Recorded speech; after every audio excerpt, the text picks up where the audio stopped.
G'day, I'm Tim Thompson, and if you're like me, you've been thinking about bees for your farm or backyard for quite a while, but haven't known where to begin, and it's all been a little bit intimidating. Well, today I'm with Andrew from Australian Bee Supplies. Andrew, how are you, mate? Very good, Tim. How are you? Now, we're very lucky. Andrew is an expert in bee breeding and keeping. He runs courses and he supplies equipment right across Melbourne and Victoria.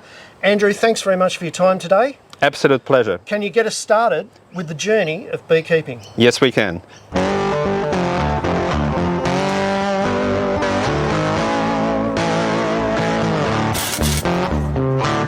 All right, Andrew, so the basic kit, we're in front of everything that you think an amateur would need to get started with beekeeping, besides a bit of advice. Correct.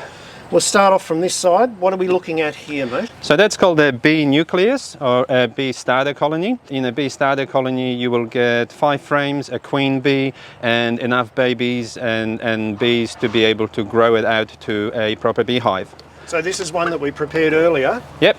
So when you're talking about a frame, there are a couple of options with frame, aren't there? This correct. Is a wax frame, I believe. Yes, so that's called foundation, beeswax foundation, or you can get a plastic foundation which needs to be coated with beeswax so the bees take to it. Yep. But practically you get 5 of those full of babies and bees. I'll pull one out in a little bit so we can show you out of a hive. But that is what a starter colony would look like. So here we have 4 frames. This is what a nuke would look like, a nucleus. And we got honey here, and there'll be bee pollen and bread, bee bread, and I'll show you some babies as well. And that's called brood, so those are the babies in there. And you'll get a significant amount of babies in a nuke. I think we need to let the girls go back in. What do you reckon, Tim? Do you recommend for beginners that they get wax or that they get plastic? Infinite argument. I personally prefer plastic foundation because it's sturdier. You can see the babies easier on it and it's got a longer lifespan. If you're going to be making honeycomb, on the other hand, beeswax foundation is a necessity. But when it comes down to the bees, we had a meeting with them and they're not particularly fussed. Now, this is your preferred hive for beginners. There's been, I know, a bit of debate swirling around flow hives versus traditional hives. What sort of hive is this and why do you recommend this for beginners? So this is called a Langstroth Hive, which is a traditional Langstroth Hive. Langstroth Hive. It's a traditional hive. It's probably most cost effective. Yep. Flow hives are great as well. They're a totally different concept as well. And you also get what are called long Langstroth, which will have 28 frames, poly hives, plastic hives, and so on. These type of hives, like I said, are cost effective and will last you a very, very long time as well. And you can build on top of them, can't you? Correct. So you start off with your nuke inside there. You add another 5 frames like that. So effectively you'll have 8 or 10 frames. That's the standard sizes. And that gets you started for the year? That will start off the colony. Once they finish with the bottom box, you can grab a second brood box. We recommend having 2 brood boxes. So take the lid off, yep. Put another brood box on top. Yep, put the lid on. Put the lid back on. And then let the girls do what they need to do. And once they grow out from this box and this box is full, then you can put on what's called a queen excluder, which will stop the queen from moving further up. And then we pop another box on top of it. And this box will now be called a honey super. So this is designed for collecting honey. Collects the honey. Correct. No babies. No babies in that one. We've excluded the queen. Correct. Now, some people still swear by the flow hives because they reckon they're low maintenance, but with any hive there is maintenance. Is that correct? Absolutely.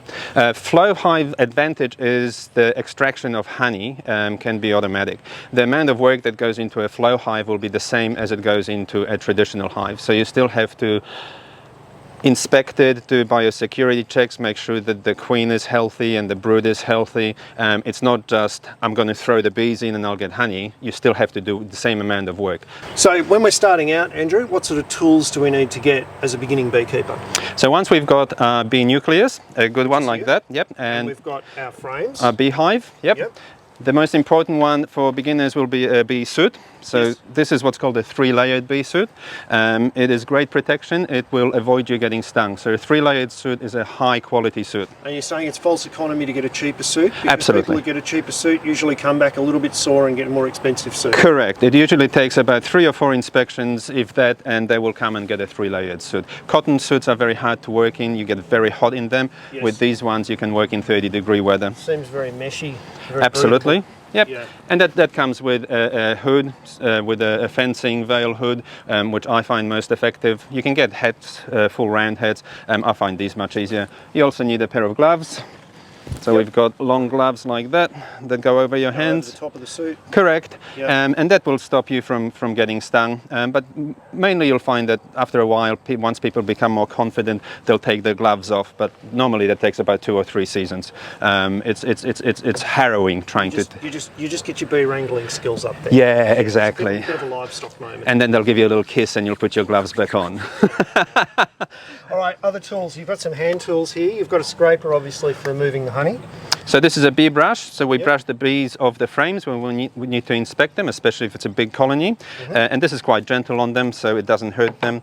This is called a hive tool, or a J hive tool, which is the most commonly used in Australia. This is designed to crack open a box and also for removing frames by cantilevering like that, wedging them out. So then you can use this tool to clean the frames as well, because you'll need to clean them. Then we've got a frame cleaning tool, which is designed also to scrape and clean the frames themselves. A frame grip.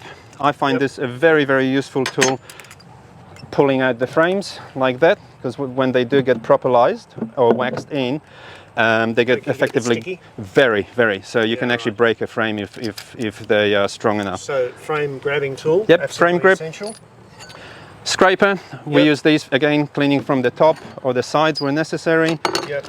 And I usually have a queen cage for marking the queen. So this is a Okay. queen cage and a marking tool, and you pop the little lady in there, Oh, And- squeeze her up like a cattle crush. pretty Like much, this. and you go bang, And and you she mark gets it. a little tiny white dot on her back, and she's a happy little lassie. How cool is that? So we've got an actual crush for a queen. Yeah, like Unreal. I said, livestock. The only Totally. difference is it's small as opposed to big, So if you can do sheep or cattle, you can do bees. probably. All right, now harvesting. Harvesting sounds like a complex effort to me. Talk me through very quickly about how you'd expect an amateur to harvest. I'll hold the bucket here. So you don't need to get an extractor, so you can. This looks pretty high tech, mate. You've This drilled is some holes in the this bottom is of the a 20 very bucket. high tech. It's called crush and strain bucket. So what you do is you get 2 buckets, or of course we have them pre-made as well. Happy to Yes. flog you anything you need, and you make the holes inside the bucket there. Yep, Normally we'll put some sort of filter there. like a cheesecloth or something Yep, like that. yep. We got special filters, conical filters that just sit over the top. Then you grab your frame full of honey, Yes. like that, and you literally just scrape it all in. So these are much more So it goes effective into then. the sieve, Yep, and then you push down on the sieve. correct. You get your scraper and you go crush, crush, crush. Come back a few hours later, crush, crush, crush, and in a few hours, or I usually leave it overnight, the honey will strain through there into this bucket, and then it's ready for putting into jars. And Now, if I've got backyard chooks, I'm going to spend about probably $200 or $300 on the cage and the chooks and a bit of food and some water to get them started. yep, And they're going to give me, say I've got 4 chooks, they'll give me about 3 eggs a day, maybe 4 eggs every second day. yep. So that's probably worth to me $20 a week. How much is it to get all of this gear and get started with bees? To set up with good quality gear, including good quality bloodline bees, you'll get change out of $1,000. So And how much honey will that give you every year? depending on the conditions, so if there's a good nectar flow and we have an average year, which So we an average year? on an Yep. average year, you'll be able to, from a backyard, probably harvest 2 times, 2.5 times, and each harvest you can pull probably 50 kilos comfortably. So you can get 150 So maybe 150 Yeah. kilos of honey. of honey. Yeah. Okay. Now you were telling me before, and it's like any agricultural venture, the honey is the commodity product. the wax is where the money's at, or where the value's at, because it's the product that you can value add. Can you tell me a bit of a story about that? Absolutely. So you do get honey, but it does become a byproduct. So beeswax, for example, can sell anywhere between $40 to $50 is standard per kilo. And from there we have a lovely lady who buys bulk beeswax from us. She spends about $300 for a big 10-kilo block, and she will turn that into $3,000 worth of hand-dipped candles. So from that perspective... So if you've got a bit of time and you want a hobby, correct, bees will actually give you a return. Absolutely. Now, your 150 kilos you're getting, I would imagine if you go into the supermarket, you're probably paying $10 a kilo for honey now, these days, if not a bit more. Yep. And a lot of that honey in the supermarkets, people don't realise, has actually had sugar syrup added to it to bulk it out, hasn't it? Some of the imported stuff does, yeah. So normally we sell... So this is pure stuff from your backyard? Yep. Backyard honey, fresh raw honey will sell, we sell it between $20 and $30 a kilo, and we can't make enough. So you'll make your money back on your first year if you manage your hive properly? Normally it'll take a couple of years, but yeah, definitely. If the season is good, absolutely. If everything goes to plan? I will harvest 150 kilos easily per hive from my bees. Yeah. Easily. Now, we touched on something that's very important a little while ago. Any of us that have done any work with livestock know the importance of selecting the right ram and the right ewes, or the right bull and the right heifers or cows. Correct. Because you're going to end up with better birthing, you're going to end up with quicker grow rates, you're going to end up with less vet bills, you're going to end up with better pasture utilisation and conversion to cash. Yes. You made the point before that genetics are just as important with bees. We don't normally think of genetics with insects, but genetics play an important part in beekeeping. Huge. So what about these people that go out and collect swarms? Swarms are very hit and miss. So you can get a good swarm, but you can have problems. You can have disease, you can have angry bees, you can have a very bad experience. So from a professional perspective, especially for a beginner, you want to get a high quality, reputable nuke, which means that the queen there will be what we call a bloodline queen from a breeder queen, and that breeder queen is a very high value. Those bees will be docile, those bees will have higher yields and a much more comfortable experience, and they'll be much healthier as well, so they're much more able to fight disease as well. So it is effectively identical to getting your Angus or your racehorse, except again they're little girls. Tiny. Yeah, that's it. Yeah. Andrew, it's been an eye-opening interview. Thank you very much for taking us through how to get started in beekeeping. You've got a few maintenance activities that you're doing. We'll do a little bit of filming of you inspecting your hives and doing things like that. But thank you very much for your time today. If people want to get in touch with you, Australian Bee Supplies, I'll put a link in the description. But also for $1,000, you're not only going to get the right gear, you're going to get the right bloodlines. And you'll get a pleasant experience. Some good advice. Fantastic. Thank you, Tim. Good on you, Andrew. Thank you for your time today, mate. Cheers. Guys, if you want to find out more about this, let me know, and I'll hit Andrew up again and ask him for some specific content. If you like this kind of stuff, don't forget, hit the subscribe button, give it a thumbs up, and there's plenty more content like this and more on timthompson.ag, and I've got a Patreon. See you next week.